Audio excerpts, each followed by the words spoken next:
Muy bien, mis hermanos, continuamos con este servicio especial de adoración y vamos en este momento a orar, pidiéndole al Señor que nos guíe, que seamos edificados con su palabra.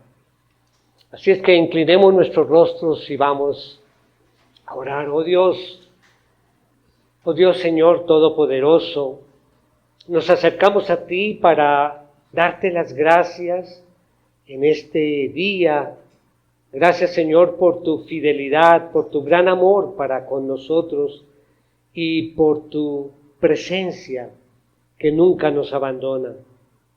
Te pedimos que al meditar en tu palabra, nuestros corazones se llenen de paz, Señor, y de confianza. Ayúdanos, Señor, a recordar que no estamos solos, que tú nos has escogido y que en medio de cualquier dificultad, tú nos sostienes con tu fuerza, con tu poder.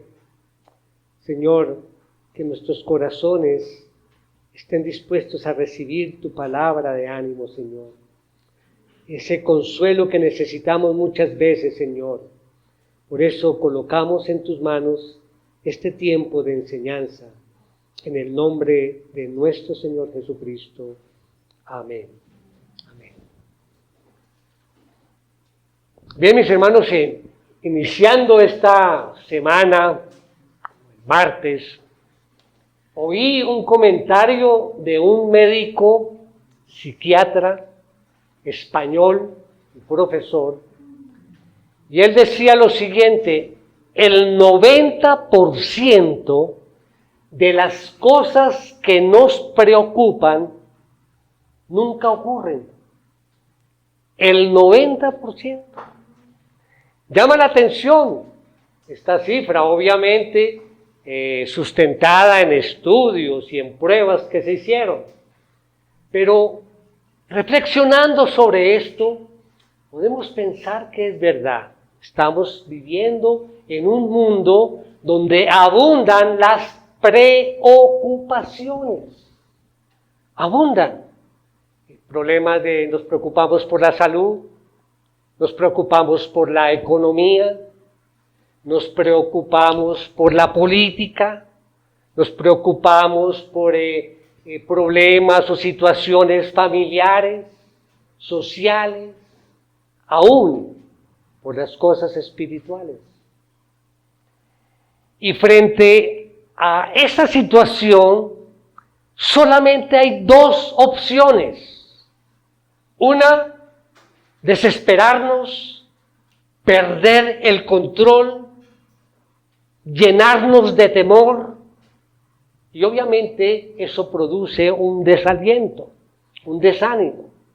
O lo otro es actuar como cristianos creyentes y responder a esos desafíos que siempre se nos van a presentar, pero responder tomando siempre como fundamento lo que nos dice la palabra de Dios. Una gran ayuda para enfrentar esas grandes preocupaciones que tenemos. No digo que levante la mano el que tenga alguna preocupación. Todos levantaríamos la mano, ¿verdad, mis hermanos? Pero una gran ayuda es seguir el consejo verdadero que obviamente encontramos aquí en la voluntad revelada de Dios, en nuestras Biblias. Y esta mañana nuestro mensaje lo vamos a desarrollar teniendo en mente que Dios forma y protege a su pueblo. Y cuando digo forma, pues ahí también incluye disciplina, ¿verdad? No todo es color de rosas, pero todo tiene un propósito, porque Dios nos ama y también nos disciplina. Y Él nos proporciona, y vamos a ver en su palabra, que Él nos proporciona la seguridad necesaria para que nos mantengamos firmes y seguros. Así las cosas, entonces, los invito a que tomen sus Biblias y vamos a la base bíblica de nuestro mensaje, que lo encontramos allí en el libro de Isaías. Vamos al Antiguo Testamento, allí en el capítulo 41, y vamos a leer los versículos del 8 al 10. Esa va a ser nuestra base bíblica del mensaje en esta mañana. Y dice así la palabra: Pero tú, Israel, siervo mío, Jacob, a quien he escogido, descendiente de Abraham, mi amigo. Tú, a quien tomé de los confines de la tierra y desde sus lugares más remotos, te llamé y te dije, mi siervo eres tú. Yo te he escogido y no te he rechazado. No temas, porque yo estoy contigo. No te desalientes, porque yo soy tu Dios. Te fortaleceré, ciertamente te ayudaré. Sí, te sostendré con la diestra de mi justicia. Si miramos el contexto, vamos a ver que todo el capítulo 41 del libro de Isaías es una promesa, una profecía de algo que iba a suceder más de 100 años adelante, cuando precisamente el rey Ciro, el gran rey persa, avanzaría con su ejército allí para conquistar las naciones. Y este rey Ciro, el grande, sin darse cuenta, estaba siendo, aunque suene un poco fuerte, pero estaba siendo usado por Dios como un instrumento para ejecutar su juicio contra las naciones paganas. Y ante el avance de ese rey que hacía temblar a las naciones, el temor se extendió allí por todo el mundo. Y esto incluye el temor sobre el pueblo de Israel. Pues estaban en manos de los medos y el profeta exhorta al pueblo a no temer. Por una razón, porque el Señor ha dicho, como comienza aquí el versículo 8, pero tú, Israel, siervo mío, eres siervo mío.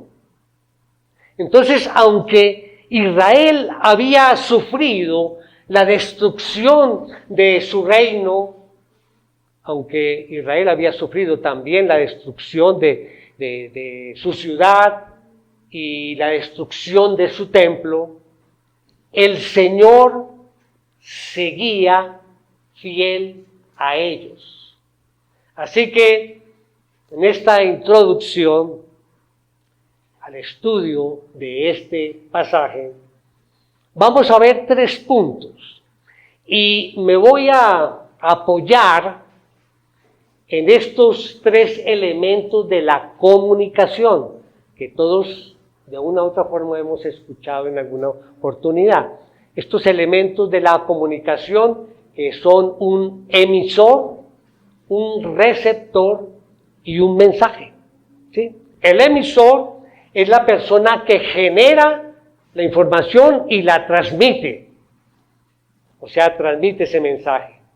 El receptor, pues, es la persona que recibe e interpreta ese mensaje.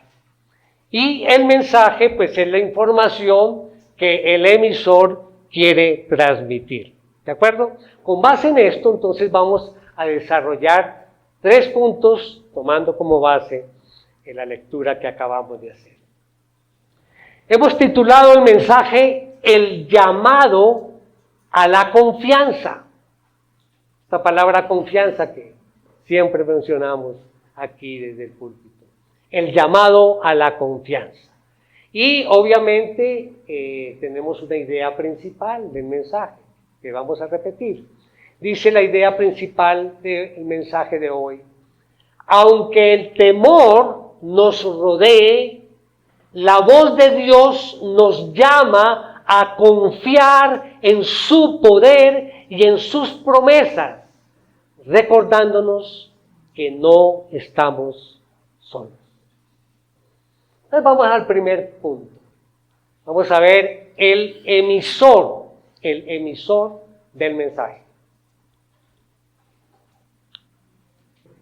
El emisor del mensaje es el que genera el mensaje y lo transmite.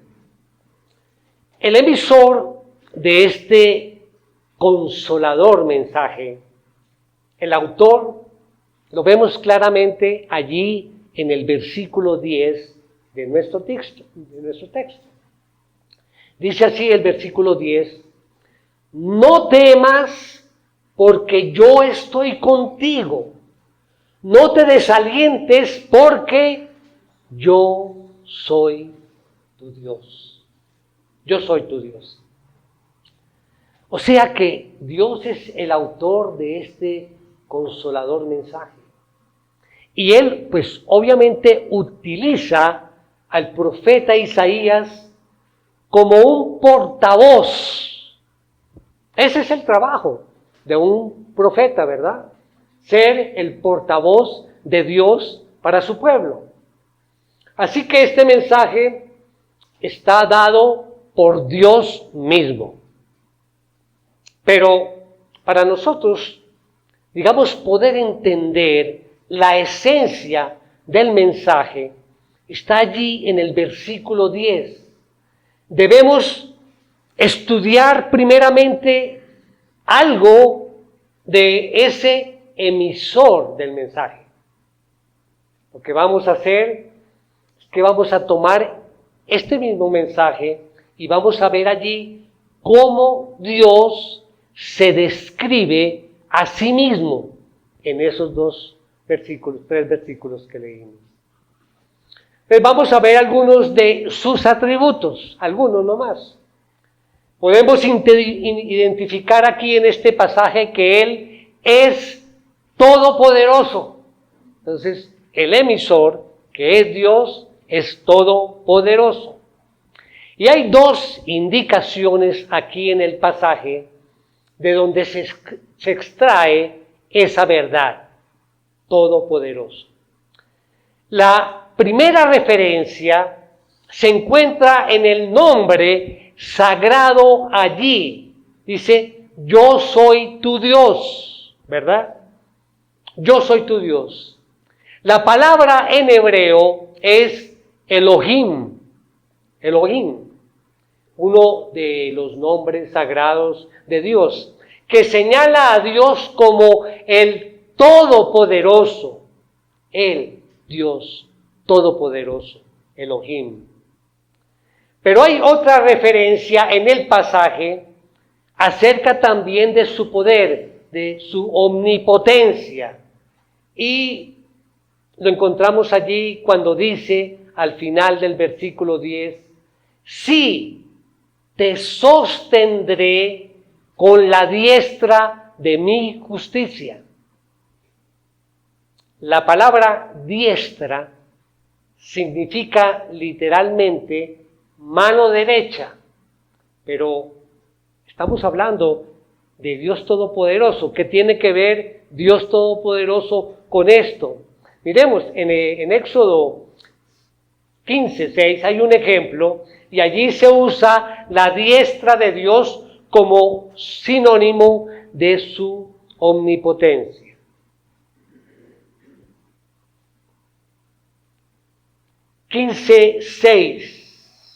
Dice en Éxodo, tu diestra, oh Señor, es majestuosa en poder. Tu diestra, oh Señor, destroza al enemigo. Entonces ya ven, estamos mirando la omnipotencia de Dios, uno de sus atributos, y encontramos allí que esa palabra diestra está hablando o está relacionada su poder.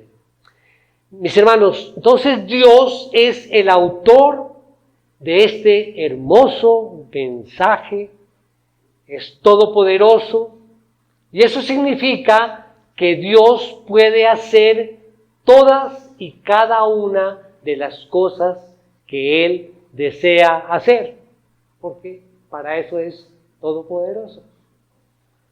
Pero no solamente lo único, ese atributo nos menciona el pasaje. Vemos en segundo lugar que Él es trascendente, trascendente. Y una referencia primaria a su trascendencia es la palabra santo. Y cuando la Biblia dice que Dios es santo, está llamando la atención sobre la profunda diferencia que hay entre Él y su creación. La diferencia entre Él y su creación. La profunda diferencia que hay entre Dios y sus criaturas. Dios es trascendente. Él está sobre la creación o sobre su creación. Él está sobre sus criaturas. Él es el Altísimo. Y no hay algo o alguien que se iguale a Él. No hay obras que igualen sus obras. Mira, allí mismo en Éxodo 15, que lo mencionamos, pero en el versículo 11, mire lo que dice. ¿Quién como tú entre los dioses, oh Señor? ¿Quién como tú, majestuoso en santidad, temible en las alabanzas, haciendo maravillas? Dios es grande porque Él es trascendente. Nadie se puede comparar con nuestro Dios. Y fue precisamente su trascendencia la que nos recuerda allí mismo en el libro de Isaías, en el capítulo 6, ese mensaje tan especial cuando estaba allí Isaías en esa visión y vio aquel trono, ¿recuerda? Y vio allí que los querubines decían, santo, santo, santo, es el Señor de los ejércitos, llena está toda la tierra de su gloria.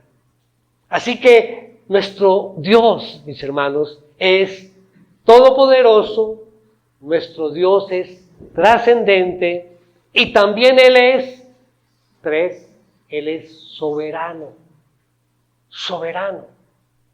Dios es soberano, nos dice la Biblia, y lo dice aquí Isaías 41, que no solamente es Elohim, sino también es Adonai, Adonai. Y Adonai significa que Él es el Señor que gobierna sobre todas las cosas. Él gobierna sobre su creación. Él es Adonai. Y hay una referencia en el pasaje, dice allí, tanto en el versículo 8 como en el versículo 9, dice, comenzando el 8, dice, pero tú, Israel, siervo mío, Jacob, que es el mismo Israel, a quien he escogido.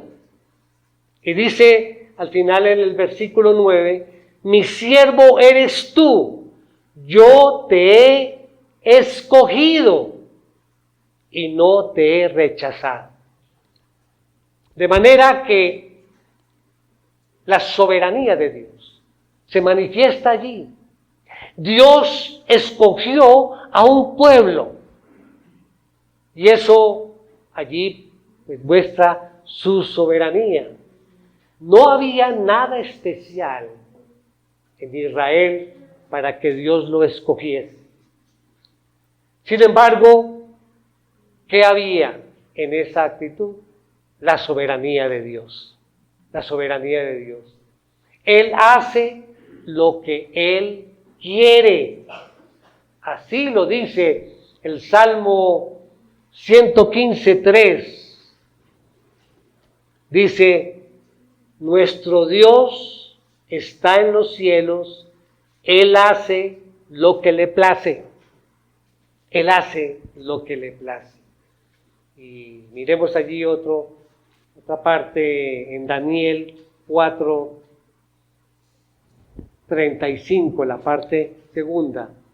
Dice, mas Él actúa conforme a su voluntad en el ejército del cielo y entre los habitantes de la tierra. Nadie puede detener su mano ni decirle, ¿qué has hecho? Él hace lo que le place. Él es Dios, Él es soberano. Pero Dios no solamente es todopoderoso, trascendente, soberano, sino también es justo.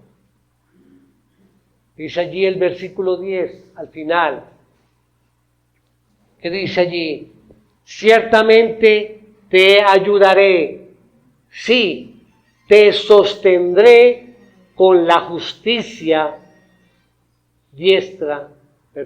te sostendré con la diestra de mi justicia. De mi justicia. O sea, la justicia de Dios está relacionada con su santidad.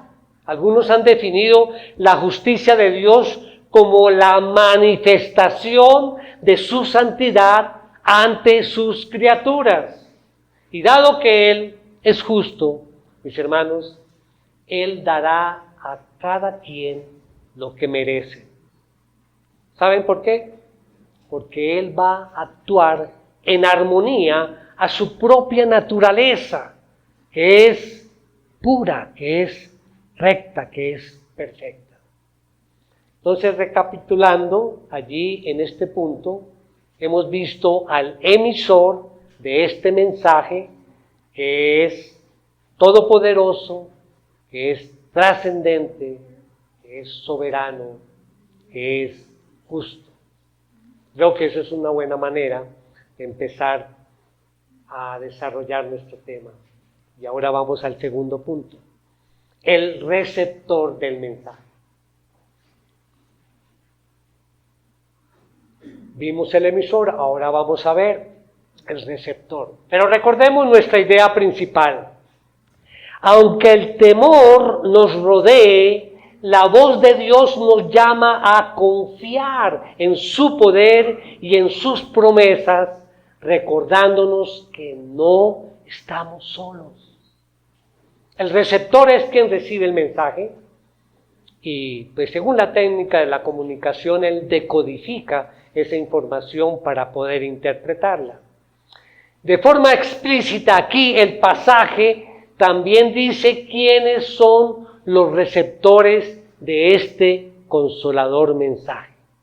Volvemos a mirar nuevamente los versículos 8 y ya vamos a mirar el 9. Pero en el 8 dice, pero tú, Israel, siervo mío, Jacob, a quien he escogido, descendiente de Abraham, mi amigo.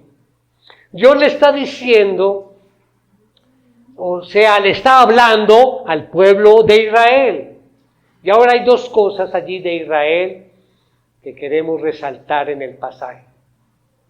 Primero, Israel ahí en el contexto es el pueblo, o son los escogidos de Dios.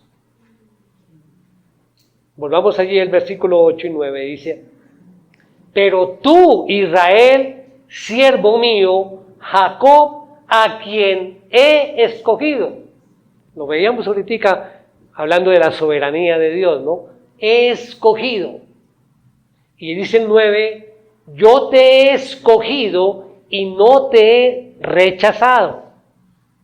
Así como Dios escogió a Abraham, por ejemplo, de una forma incondicional, entre todas las naciones, escogió así también a su pueblo. Lo escogió entre todas las naciones. Repito, no había nada especial en ellos. Es una elección soberana e incondicional. ¿Y para qué los escogió? Para la alabanza de la gloria de su gracia.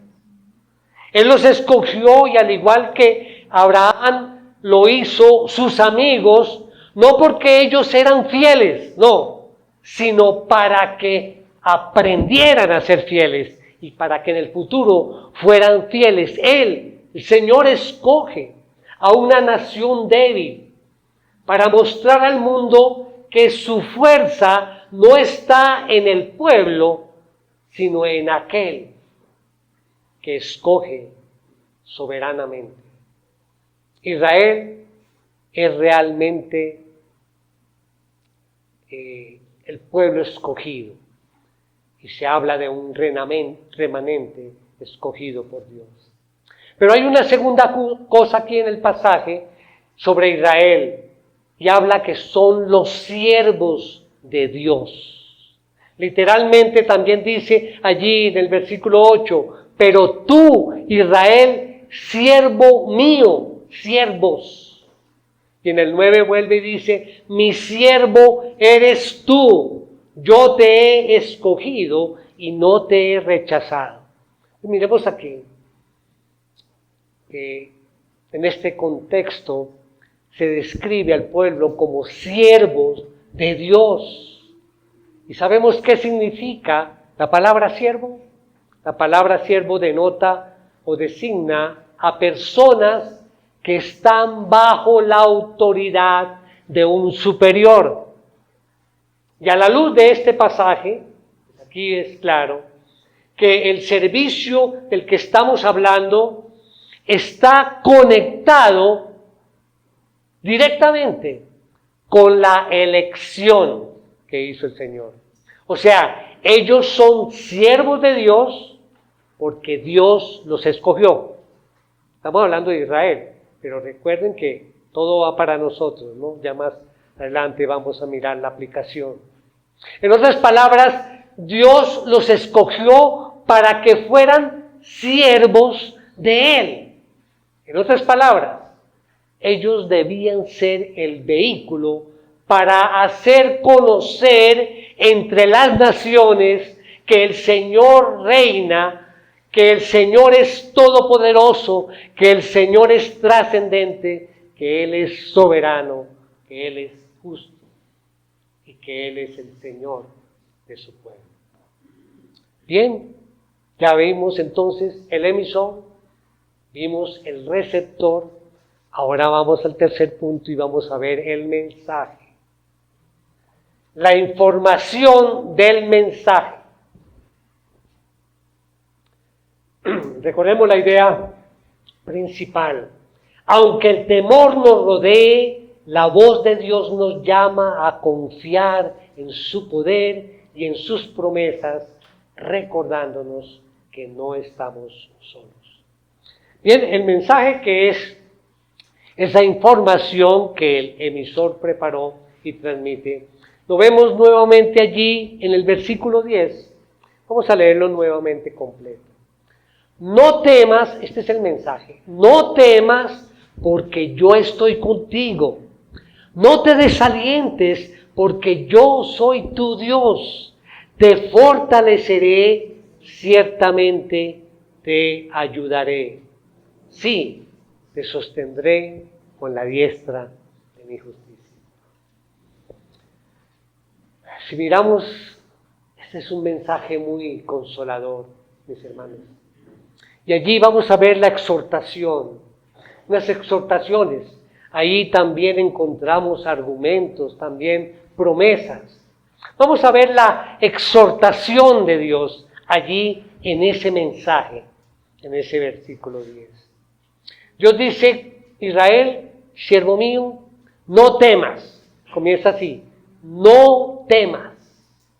La palabra temor, mis hermanos, que aquí se usa en el hebreo jared, dice, denota aquella reacción emocional que una persona experimenta cuando se enfrenta a algo que considera perjudicial o dañino. ¿De acuerdo? Ese es el temor. Y si lo vamos a poner en un lenguaje más natural, vamos a hablar de la palabra miedo. Miedo. Dios le dijo a Israel, Israel mi siervo, no tengas miedo. Ahora bien, aunque alguien ha sentido miedo, aunque el hecho de sentir miedo no es un pecado, el miedo existe por causa del pecado, por causa de nuestra debilidad. Algunas personas dicen, bueno, pero ¿cómo puede ser que un siervo de Dios sienta miedo? Y aquí voy a ser claro para que me comprendan de qué miedo o temor estoy hablando. Hay grandes siervos de Dios en su palabra y lo encontramos aquí que tuvieron miedo. Comencemos por Abraham. ¿Recuerdan a Abraham cuando iba a visitar a Egipto con su esposa? Tuvo miedo de que lo mataran con Sara. ¿Y qué hizo? No, Sara era su hermana. Mintió porque sintió miedo.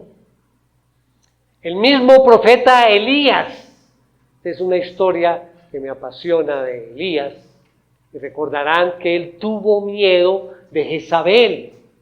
¿Sí? Después de haber hecho Dios ese milagro, ¿se acuerdan del altar que cayó fuego? O sea, todo el poder de Dios, y Jezabel lo amenazó que lo iba a perseguir y salió corriendo a esconderse. Tuvo miedo.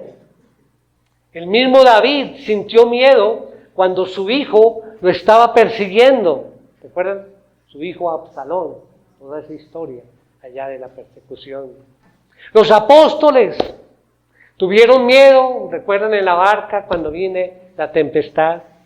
Tuvieron miedo. Pedro tuvo miedo y negó a Dios, a Jesús, 3 veces. Tuvo miedo. Miedo. Todos, por nuestra debilidad, hemos experimentado miedo y lo experimentaremos hasta el día en que seamos glorificados. Estuve pensando, esto nos lleva a pensar, cuando sentimos miedo, que necesitamos protección. Y recordamos la gallina y los polluelos, ¿recuerdan? Cuando han visto viene la gallina con sus pollitos detrás, y si hay algo extraño, externo, en la cual se sientan amenazados, ¿qué hace la gallina? No los espanta, sino abre sus alas y los cobija, los protege, los pollitos allí, en un tierno refugio. Y Dios es así con nosotros. Él abre también sus alas tiernamente y dice, no tengas miedo, yo estoy contigo, yo te protejo. Y en vez de reprendernos por nuestra incredulidad, tiernamente nos recuerda de que no hay razón para tener miedo, porque Él está con nosotros. Pero hay otra cosa que Dios le dice a su pueblo aquí. No temas, en el mismo 10, porque yo estoy contigo, no te desalientes, porque yo soy tu Dios. Esa palabra, desaliente. La palabra desaliente en otras versiones lo toma como desmayar. No te desmayes. Aquí literalmente significa mirarse ansiosamente con desaliento. Como dirían en el boxeo, tirar la toalla. Estamos mal, ya no damos más, vamos a tirar la toalla. Y eso sucede muchas veces cuando ese miedo nos lleva al desaliento. Hay una conexión. No es lo mismo el tener miedo y el desaliento, pero sí hay una estrecha relación entre ellos. Cuando el miedo nos domina, entonces entra ese desaliento del que estamos hablando. Cuando el miedo inunda y controla nuestro ser, eso provoca una rigidez mental, provoca una pequeñez del espíritu. El desaliento aún anula nuestra voluntad. Hermanos, Dios no es indiferente a nuestro miedo.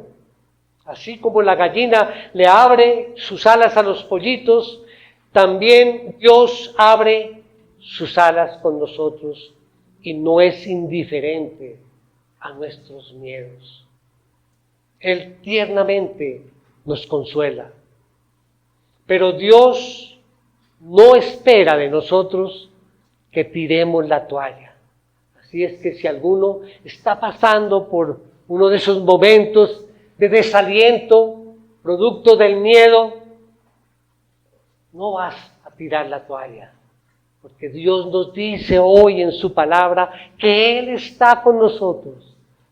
Él abre sus alas y nos protege.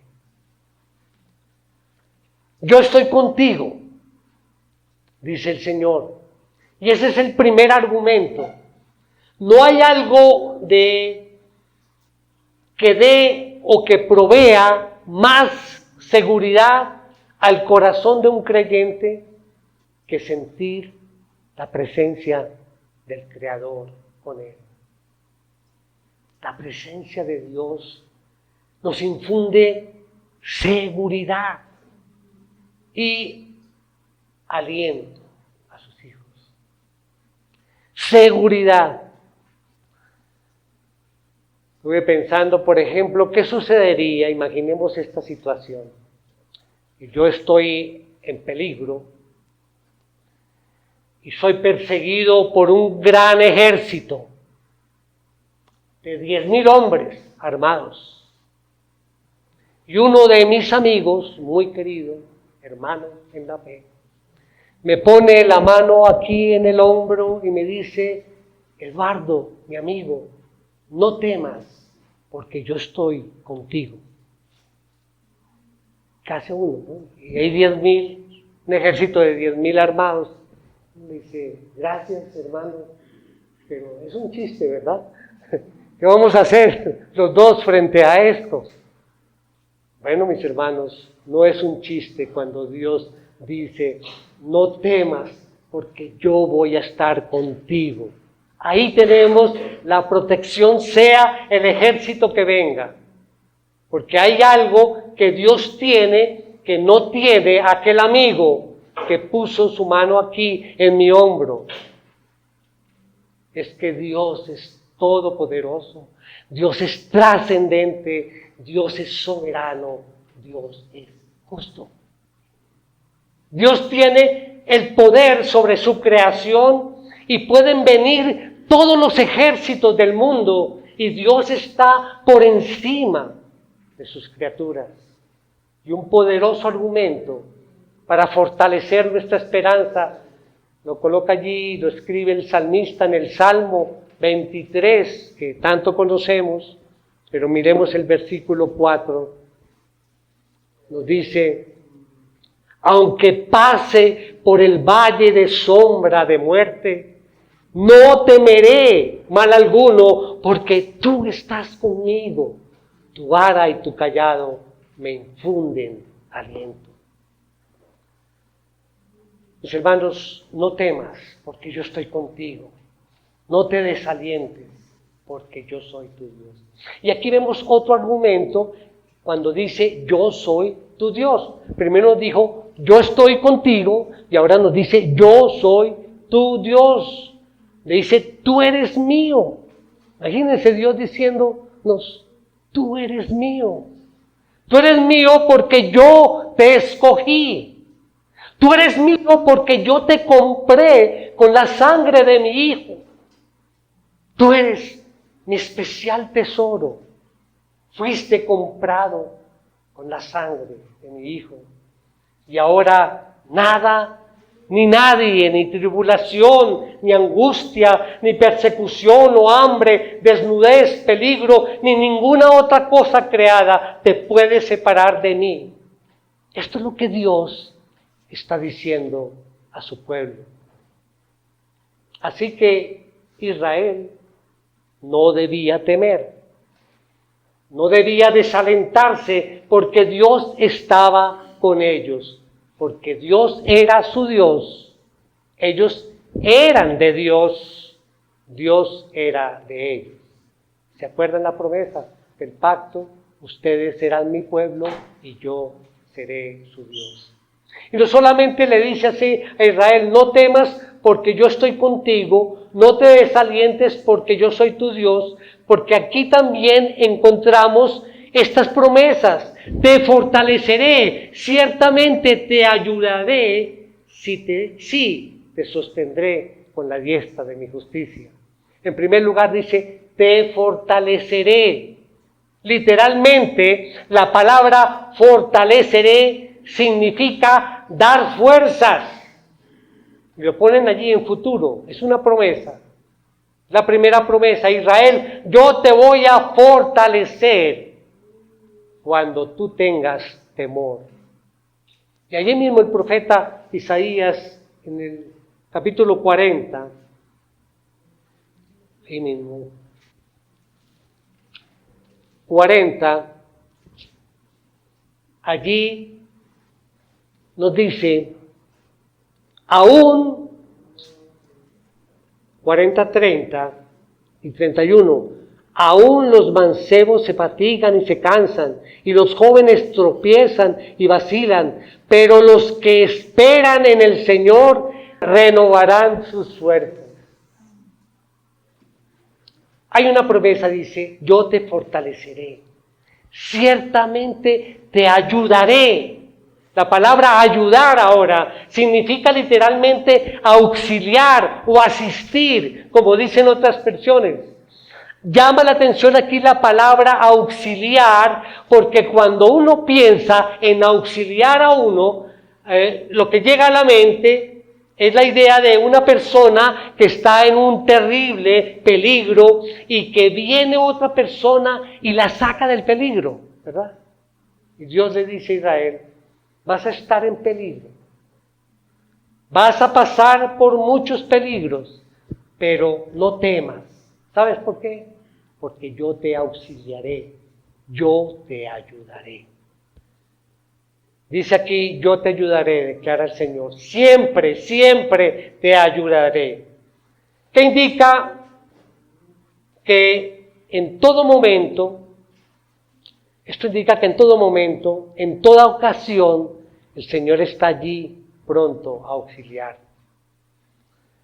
Y hay otra promesa más, al final, la última, dice, sí, te sostendré con la diestra de mi justicia.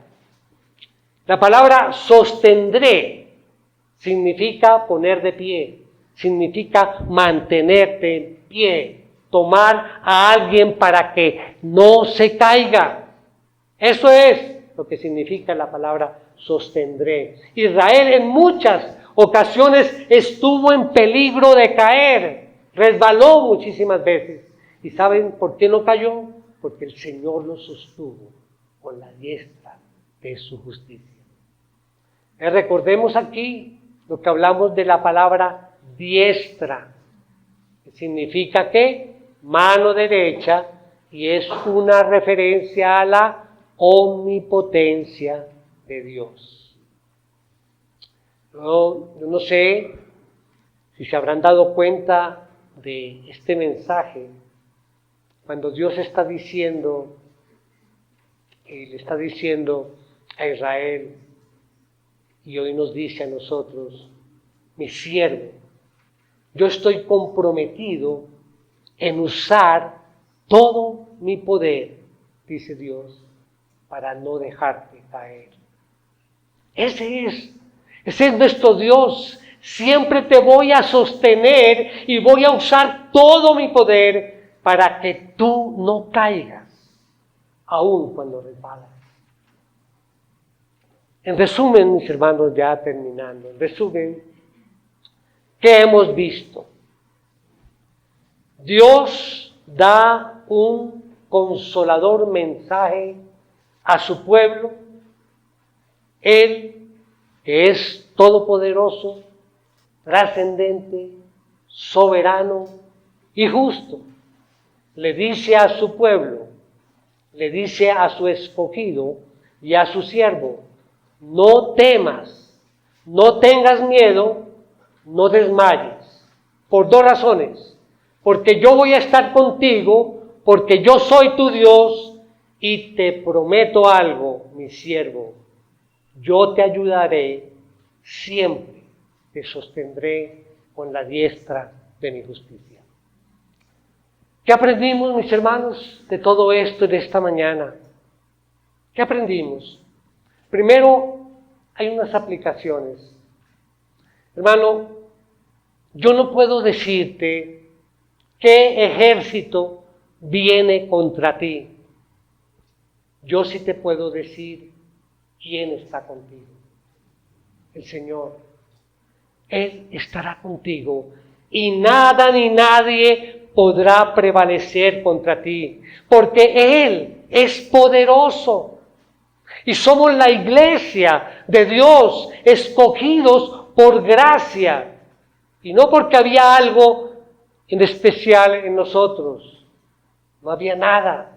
En realidad hemos sido escogidos por Dios porque Él nos escogió primero. Él nos escogió primero. Y Él nos ha escogido en medio de todas las naciones. Solo debemos pensar, mis hermanos, cuando estamos aquí reunidos, somos especiales para Dios. Él nos ha escogido como su pueblo, hermanos. Somos sus siervos. Y reflexionemos sobre nuestra tarea, lo que tenemos que hacer. No nos quedemos allí cruzados de brazos.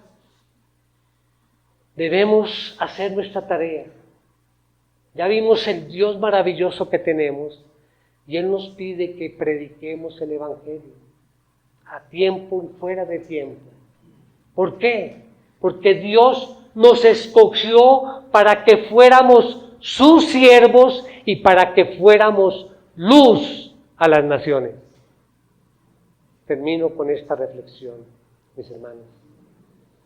A través de este mensaje, Dios nos llama a confiar en su presencia constante. Esa presencia que nos fortalece, esa presencia que nos sostiene. Dios nos habla con claridad y nos llama a no temer, pues Él nos fortalecerá con su poder y nos ayudará en todo momento. En esos tiempos de angustia, en esos momentos de preocupación, la voz de Dios nos recuerda que su presencia es nuestra fortaleza y su poder nuestra seguridad. Amén. Amén. Vamos a orar. Oh Señor, gracias Señor por tu palabra de esperanza y por las promesas que nos animan. Gracias porque aunque vivimos en un mundo lleno de incertidumbres, podemos estar tranquilos sabiendo que tú estás con nosotros. Te pedimos que al salir de este lugar, Señor, podamos caminar con la certeza de que no tenemos que temer, porque tú nos sostienes en tu mano poderosa. Fortalece a cada uno de mis hermanos que han escuchado este mensaje, o lo escucharán más adelante. Que puedan confiar plenamente en ti, Señor, y en tus promesas. Te damos las gracias, Señor, y en el nombre de nuestro Señor Jesucristo, te lo pedimos con acción de gracias. Amén. Amén.